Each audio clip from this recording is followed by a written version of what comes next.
السلام علیکم ورحمۃ اللہ وبرکاتہ۔ بسم اللہ الرحمن الرحیم۔ رائے نعیم الدین کے قتل ہوتے ہی اس کی بیوی اور بچہ ایک خوفناک انقلاب کا شکار ہو گئے تھے۔ سعدیہ خانم شجاع الدین کامران کو لے کر اپنے دولت مند اور با اثر باپ اعتماد خان کے گھر میں داخل ہوئی تو خون کا ایک ایک رشتہ اجنبی بن گیا۔ باپ بیوہ بیٹی کو دیکھتے ہی پکار اٹھا، سعدیہ تم یہاں سے اسی وقت چلی جاؤ، آج ہمارے اور تمہارے درمیان کوئی رشتہ باقی نہیں رہا۔ اعتماد خان کی زبان سے ادا ہونے والا ایک ایک لفظ زمانہ سازی کا ترجمان تھا۔ سعدیہ خانم ابھی بیٹھی بھی نہ تھی کہ اسے وہ شخص گھر سے نکل جانے کا حکم دے رہا تھا جو رشتوں کی گہرائی کے باعث اس کے لیے سب سے زیادہ محترم تھا۔ سعدیہ خانم پہلے تو سمجھ ہی نہ سکی کہ اچانک کیا ہو گیا ہے، مگر جب اس نے باپ کے چہرے پر نفرت اور غضب کا واضح عکس دیکھ لیا تو وہ کمرے کے درمیان ہی کھڑی رہی۔ اب اس نے باپ کے گھر سے بے تکلفانہ انداز میں بیٹھنے کا ارادہ ترک کر دیا تھا۔ بابا جان، میں نے آپ کی پذیرائی اور شفقت کا یہ انداز پہلے تو کبھی نہیں دیکھا تھا۔ سعدیہ خانم اپنے باپ اعتماد خان کے رویے کو سمجھنا چاہتی تھی، اس لیے اس کے لہجے میں حیرت کے سوا کوئی دوسرا جذبہ شامل نہیں تھا۔ میرا رویہ نہیں بدلا ہے۔ اعتماد خان ایک ایسا دعویٰ کر رہا تھا جو اس کے عمل سے مطابقت نہیں رکھتا تھا۔ جو کچھ ہوا تمہارے عاقبت اندیش شوہر کی طرف سے ہوا۔ میں نے اسے سنبھلنے کا بہت موقع دیا، مگر وہ حرص و ہوس کے گرداب میں الجھتا چلا گیا، یہاں تک کہ وقت کی بے رحم موجیں نہ صرف اسے غرق کر گئیں بلکہ ہلاکتوں کے طوفان کو میرے گھر کا پتہ بتا گئیں۔ میں نے اپنے سفینے کو غرقابی سے کس طرح بچایا ہے یہ تو میرا ہی دل جانتا ہے۔ اب اعتماد خان کی بدسلوکی کا سبب ظاہر ہونے لگا تھا، مگر پھر بھی کچھ گوشے پوشیدہ تھے۔ میرے شوہر کی فطرت میں ہوس شامل تھی اور نہ وہ حریص تھے۔ مرنے والے کو جس طرح آپ نے یاد کیا ہے وہ دنیا کا سب سے اذیت ناک عمل ہے۔ شوہر کا ذکر کرتے ہی سعدیہ خانم کی پلکیں بھیگنے لگی تھیں۔ میں نے اسے بہت سمجھایا تھا کہ وقت کے تیور خطرناک ہیں۔ اعتماد خان کے لہجے کی جارحیت بدستور قائم تھی۔ میں نے اسے بہت پہلے ہی خبردار کر دیا تھا کہ رضیہ سلطانہ کی حکومت کو پائیداری حاصل نہیں، اس لیے وہ بہرام شاہ کا ساتھ دے، مگر وہ اطاعت فرمانبرداری کے نام پر اس قدر پستیوں میں گر چکا تھا کہ اسے عقب میں کھڑی ہوئی موت بھی نظر نہیں آ رہی تھی۔ تمہارا شوہر ایک متوازن انسان نہیں، جنونی شخص تھا۔ اس کی وحشت اور دیوانگی نے ہمارے راستے میں بھی زوال اور رسوائی کے کانٹے بو دیے تھے، لیکن وہ تو میرا تدبر تھا جس نے اس گھرانے کو تباہی سے بچا لیا۔ اعتماد خان کی ہوس پرست سیاست کے چہرے سے نقاب ہٹا جا رہا تھا۔ میں دربار شاہی میں اعلان کر چکا ہوں کہ رضیہ سلطانہ کی اطاعت تسلیم کرتے ہی میں نے اپنے داماد رائے نعیم الدین، اپنی بیٹی سعدیہ خانم اور اپنے نواسے شجاع الدین کامران سے قطع تعلق کر لیا تھا۔ یہ تینوں افراد نمک حرام اور غدار تھے، اس لیے ان تینوں سے میرا کوئی رشتہ باقی نہیں رہا ہے۔ میری یہی ذہانت اور مستقبل شناسی میرے کام آ گئی۔ خدا کا شکر ہے کہ سلطان معز الدین بہرام شاہ نے کسی تاخیر کے بغیر میرے اعتراف کو قبول کر لیا، اور اس عظیم خاندان کی وہ ساکھ برقرار رہی جسے تمہارے خود غرض اور احمق شوہر نے برباد کرنے کی بھرپور کوشش کی تھی۔ سعدیہ خانم نے ایک نظر اپنے ہوش مند اور مدبر باپ کو دیکھا، پھر چند قدم آگے بڑھ کر اپنی ماں بلقیس خانم کے سامنے ٹھہر گئی۔ اس دوران اس کا 7 سالہ بیٹا شجاع الدین کامران اپنے ماموں قائم خان راجپوت کے کمرے میں چلا گیا تھا، جہاں اس کی 5 سالہ ماموں زاد بہن یاسمین خانم موجود تھی۔ جب سلطان التمش کے دور میں رائے نعیم الدین ذیشان کو اعلیٰ فوجی عہدہ حاصل ہوا تھا تو اس کے خسر اعتماد خان نے اس رشتے کو مضبوط کرنے کے لیے اپنے بیٹے قائم خان کی لڑکی یاسمین خانم کو شجاع الدین کامران سے منسوب کر دیا تھا۔ دونوں بچے آپس میں بے پناہ محبت کرتے تھے، مگر شجاع الدین کامران دوسرے رشتوں کی نزاکت سے بے خبر صرف بچپن کی معصوم رفاقتوں کے زیر اثر یاسمین خانم سے ملنے کے لیے اس کے کمرے میں چلا گیا۔ سعدیہ خانم اس خوفناک زلزلے میں اپنے بیٹے پر نظر نہ رکھ سکی اور رشتوں کی عمارت کو بچانے کے لیے اپنی ماں بلقیس خانم سے گفتگو کرنے لگی۔ بابا جان نے تو بے مثال ذہانت سے اپنی ساکھ بچا لی اور ایک عظیم گھرانے کو تباہی و بربادی سے محفوظ رکھا، مگر کیا آپ بھی اس ناقابل فراموش کارنامے میں ان کے شریک ہیں؟ سعدیہ خانم نے لفظوں کی وہ نشتر زنی کی تھی کہ اگر ماں کے سینے میں دل ہوتا تو خون ہو کر آنکھوں سے بہنے لگتا، لیکن وہاں ایسی کسی شے کا وجود نہیں تھا، لہو کا تو ذکر ہی کیا۔ ماں کی آنکھوں میں تو بیوہ بیٹی کے لیے ایک آنسو بھی نہیں تھا۔ بلقیس خانم نے بیٹی کو غضبناک نظروں سے دیکھا۔ تم کیسی اولاد ہو کہ ماں باپ کی زندگی اور عزت و وقار سے ایک بھیانک کھیل کھیل رہی ہو؟ کیا بابا جان نے تمہیں نہیں بتایا کہ اس مکان پر تمہارے قیام کا گزرنے والا ہر لمحہ اس عظیم گھرانے کی بنیاد تک ڈھا کر رکھ دے گا؟ تمہارا صرف ایک شوہر آغوش فنا میں پہنچا ہے، یہاں کئی معصوم اور بے گناہ ہستیاں موت کی نیند سو جائیں گی۔ تم کیسی بے رحم ہو کہ اپنی آسائش کے لیے پورے خاندان کو خاک میں ملا دینا چاہتی ہو۔ بس مادر محترم بس۔ سعدیہ خانم کی قوت برداشت جواب دے گئی تھی۔ وہ درمیان ہی میں بول پڑی مگر حد ادب قائم تھی۔ اس نے بلقیس خانم کی طرف پتھرائی ہوئی آنکھوں سے دیکھا۔ میری ماں تم بھی؟ میری ماں تم بھی؟ سعدیہ خانم کے ہونٹ 2 بار کانپے۔ اس کی آنکھوں کے سامنے اندھیرا پھیلنے لگا تھا، قدموں کا توازن بگڑنے لگا تو سعدیہ خانم نے اس سنگی ستون کا سہارا لیا جسے قیمتی پتھروں سے تراشا گیا تھا۔ پھر کچھ دیر تک وہ ساکت کھڑی رہی۔ اس کے اعصاب بھی غیر معمولی دباؤ کی زد میں تھے اور سانسیں بے ربط ہو گئی تھیں۔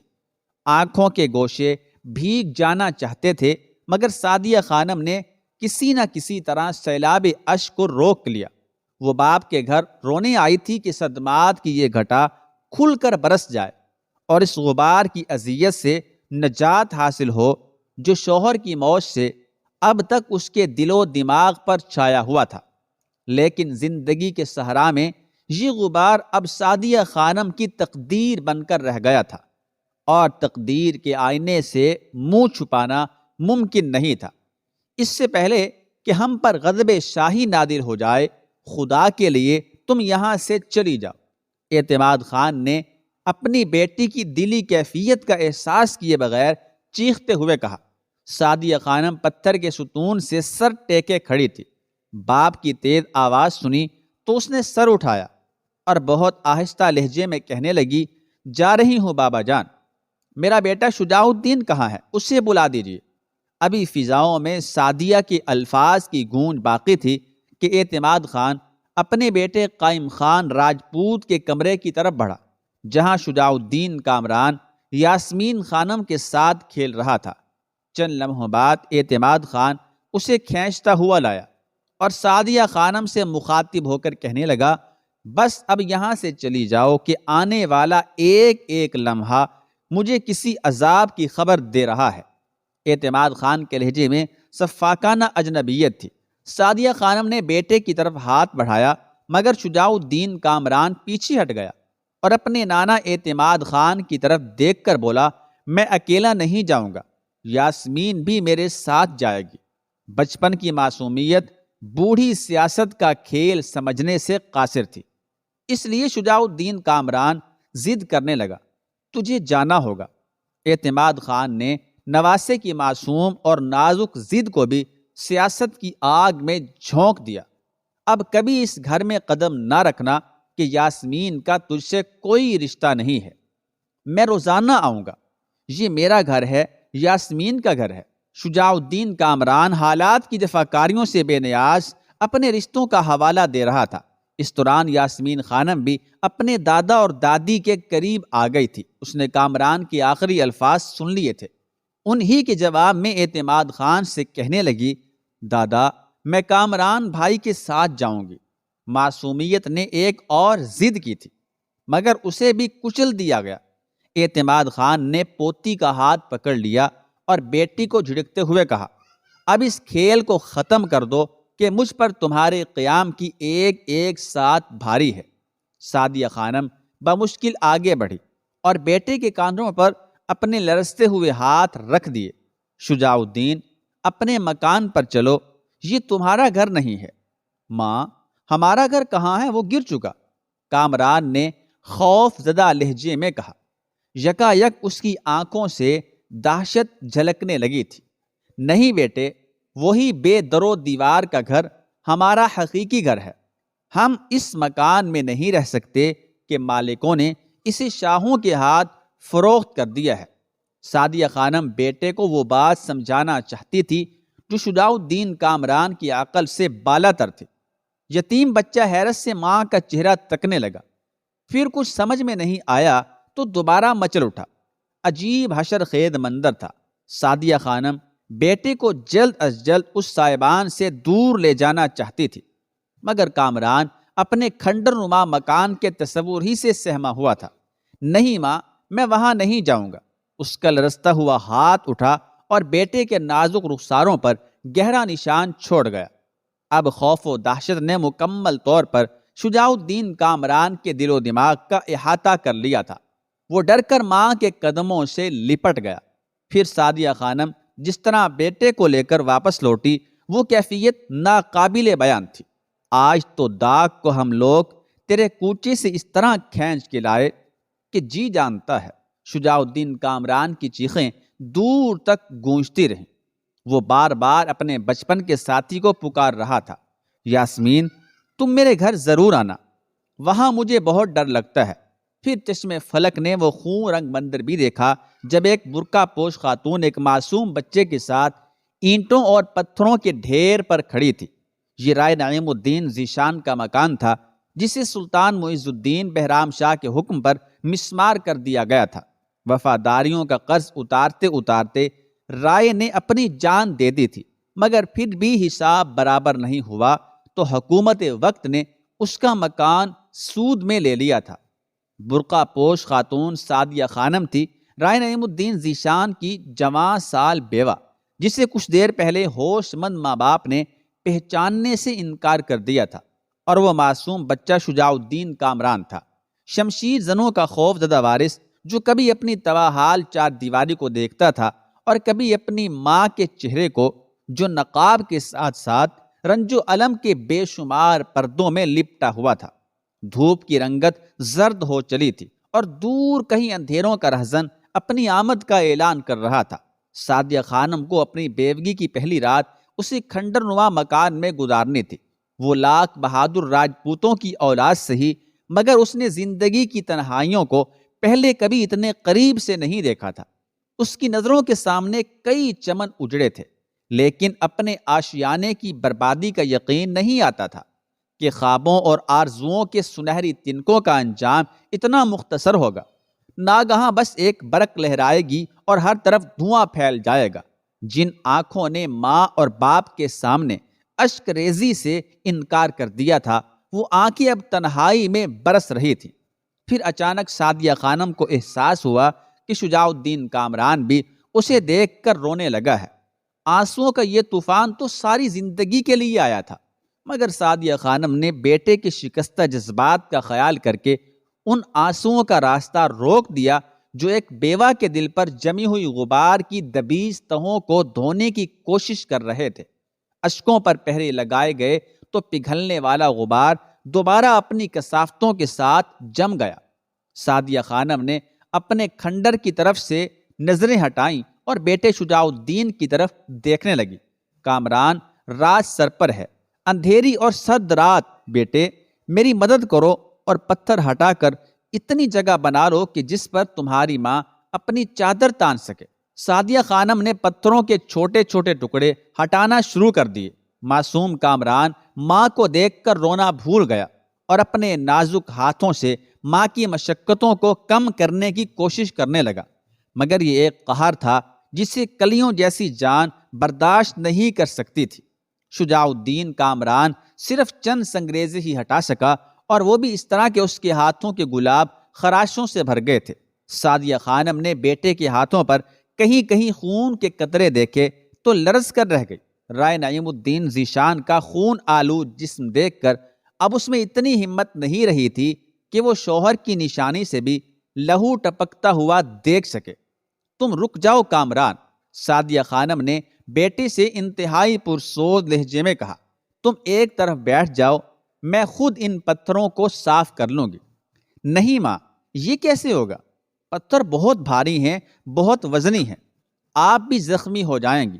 کامران کا احساس جاگ اٹھا تھا اور وہ ماں کے منع کرنے کے باوجود بساط بھر پتھروں کو ہٹانے کی کوشش کر رہا تھا، اور واقعتاً پتھر بہت بھاری تھے۔ ناز و نام میں پلی ہوئی ایک خانہ نشین خاتون یہ گراں بار محنت نہیں کر سکتی تھی، یہاں تک کہ سعدیہ خانم تھک کر بیٹھ گئی اور حسرت سے ان بھاری پتھروں کو دیکھنے لگی جن کے نیچے اس کا ماضی اور مستقبل دب کر رہ گئے تھے۔ اس دوران سعدیہ خانم نے یہ بھی محسوس کیا کہ رائے نعیم الدین ذیشان کا کھنڈر دیکھ کر اکثر راہگیر تیزی سے گزر جاتے تھے، جیسے ان پر نادیدہ خوف غالب ہو اور وہ کسی وادی عذاب سے گزر رہے ہوں۔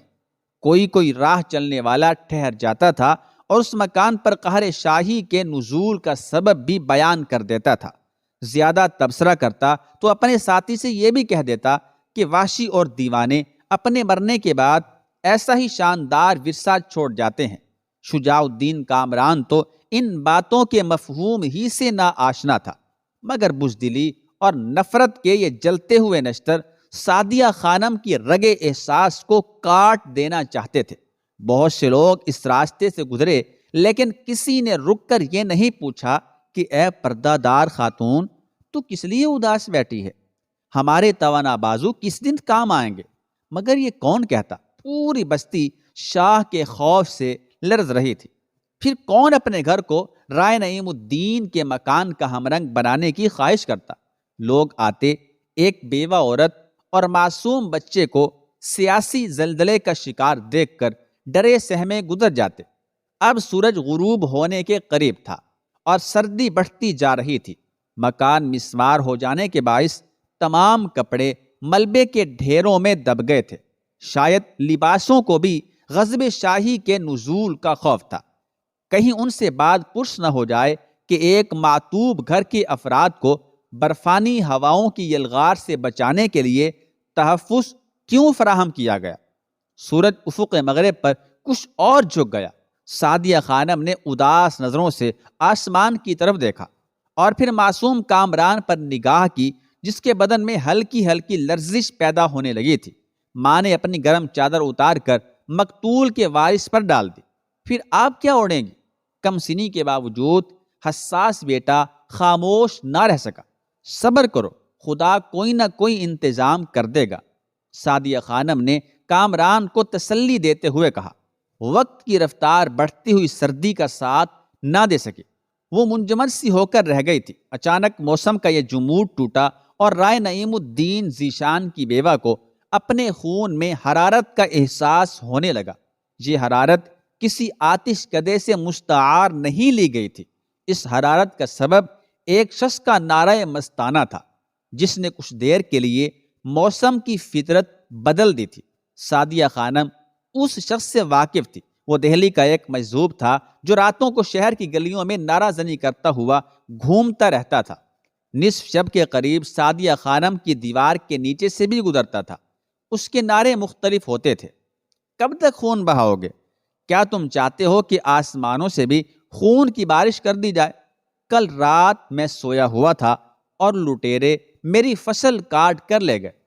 تو مر چکا ہے اور سنہری سانپ تیرے جسم کو ڈس رہے ہیں۔ وہ مجذوب اسی قسم کے پر اسرار نعرے لگاتا ہوا گزر جاتا تھا۔ لوگ اسے پاگل سمجھتے تھے، مگر اہل نظر جانتے تھے کہ اس کی بے ربط باتیں ایک خاص مفہوم رکھتی تھیں۔ وہ بے سبب اپنے ہونٹوں کو جنبش نہیں دیتا، جب بھی بولتا تو کوئی راز فاش کر دیتا، مگر اس راز کی کسی کو خبر ہوتی۔ رائے نعیم الدین ذیشان کے قتل سے ایک رات پہلے مجذوب نے جگر شگاف چیخ مار کر کہا تھا، درندو تم کب تک ناحق خون بہاؤ گے؟ اور دوسرے دن صبح ہوتے ہی رائے نعیم الدین ذیشان کو سلطان بہرام شاہ کے حکم پر قتل کر دیا گیا تھا۔ اب اسی مجذوب نے سعدیہ خانم کے قریب پہنچ کر دل کی طاقت سے نعرہ دنی کی تھی، کیسے قزاق ہیں، جان کے ساتھ مکان بھی نہیں چھوڑتے۔ سعدیہ خانم مجذوب کی آواز سن کر چونک اٹھی تھی، اور پھر اس نے بڑے کربناک لہجے میں کہا، بابا دیکھ رہے ہو؟ مجذوب نے جلتی ہوئی سرخ آنکھوں سے سعدیہ خانم کی طرف دیکھا اور اپنے ہونٹوں پر انگلی رکھ دی۔ یہ خاموش رہنے کا اشارہ تھا۔ سعدیہ خانم چپ ہو گئی۔ پھر وہ مجذوب آگے بڑھا اور پتھروں کے ڈھیر پر کھڑے ہو کر ادھر ادھر دیکھنے لگا۔ اچانک اس کے جسم کو حرکت ہوئی، وہ جھکا اور ایک بھاری پتھر اٹھاتے ہوئے بولا، انسانوں کے دل سے زیادہ سخت نہیں ہے۔ اس کے بعد وہ کچھ نہیں بولا، خاموشی سے پتھر اٹھا اٹھا کر پھینکتا رہا۔ مجذوب بظاہر بہت کمزور نظر آ رہا تھا، لیکن بہرحال مرد تھا، اس لیے ایک غم زدہ عورت اور معصوم بچے کے مقابلے میں اس کی کوششیں زیادہ بار آور ثابت ہو رہی تھیں۔